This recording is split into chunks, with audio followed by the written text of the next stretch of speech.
Hello students, today you're going to create TechYes accounts. A TechYes account will help you send the project to me so I can grade it and to an STL so they can grade it as well. So this is how you do it. Go to the TechYes site by clicking on step 2. Here where it says sign up, click on sign up. Fill out all this information here. Username must be your first initial, so let's say that's me, that's L, and your last name. Do not click on the STL box there unless you are an STL, and I'll talk to you personally about that. Student ID should be your birthday. For example, let's say you were born in January 1st, 1990. It will be 01/01/1990. Your birthday, just put your real birthday there. Your grade level here. No, don't click on this box. Your grade level here, of course, 6th grade. Your email, if you have one. If you don't, leave it blank. Password should be your Ed Elements account password. If you don't know what your Ed Elements password is, raise your hand, call an STL so I can come and get me and I can give you your password. Or just raise your hand and I'll get to you as soon as I can. Then go click on create.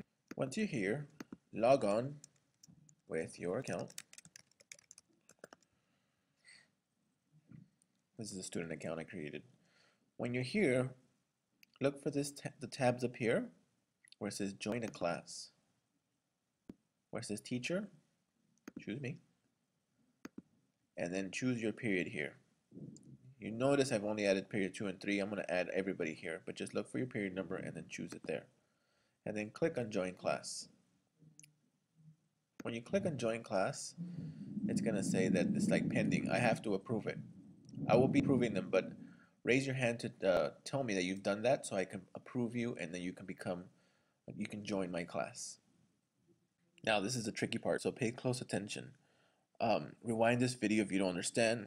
Watch it twice before you raise your hand and ask an STL because there's 32 of you creating these TechYes accounts. So when your screen looks like this, you might have to log out and log back in once I've verified your account. Click on new project.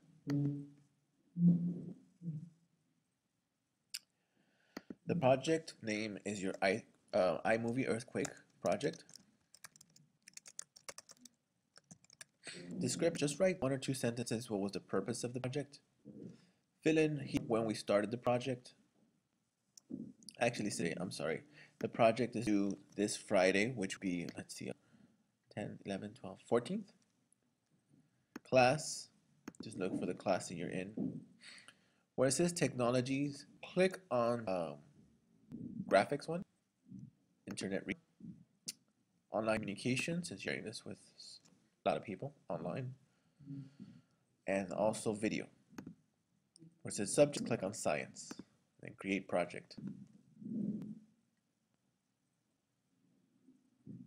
Oops, I'm just gonna write anything just to move on. Movie about how to be safe during an earthquake.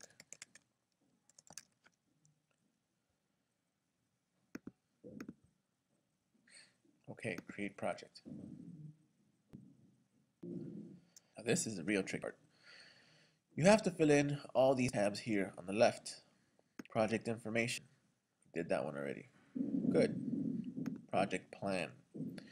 Fill in every box here as best as you can. What is the purpose of the project? To share information about how to be safe during an earthquake. Write that down.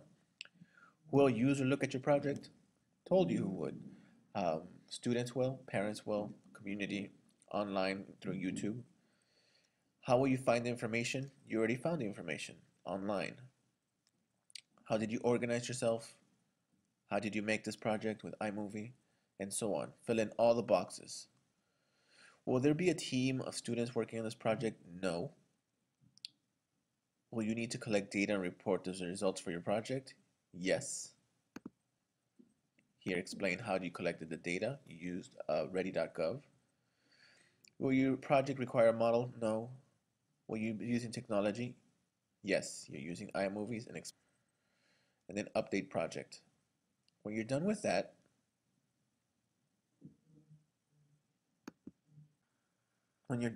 click on student assessment. So don't click on academic standards. Don't worry about that one.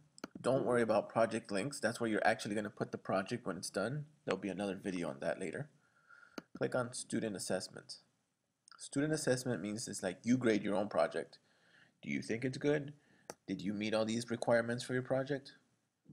My computer's loading, but let's see what it looks like. Here we go. This is the form. Remember, student assessment. Read all these statements and click yes if it applies to you, no if it doesn't. And this is an important one right here. In order to answer the final question in STL to grade your project, you must answer questions 1 through 10. Now, if they're all yeses, hit the update, which is the button down here. When you're done with that, make sure you fill in these boxes if you can or if you need to. This needs to be done today. This is the #1 priority before you continue working with your iMovie, so that an STL can go up to you and check your project. When you're done with that and you've clicked on the update project button, then you're done for today. Move on to the next steps, and an STL will probably walk up to you and then check your project very briefly just to see how it's going. But they need this information before they come up to you. This is the end of this video. I know it's kind of long. Remember, rewind it. Just watch the piece that you didn't understand, or make the video nice and small on a new page and keep it like next to you as you work through the form, because I know it's kind of difficult. So that is my tip to you. Ask a neighbor partner as well, but STLs will be very, very busy, as will I. So make sure you use this video to help you guide you through success. Good luck and have a good day.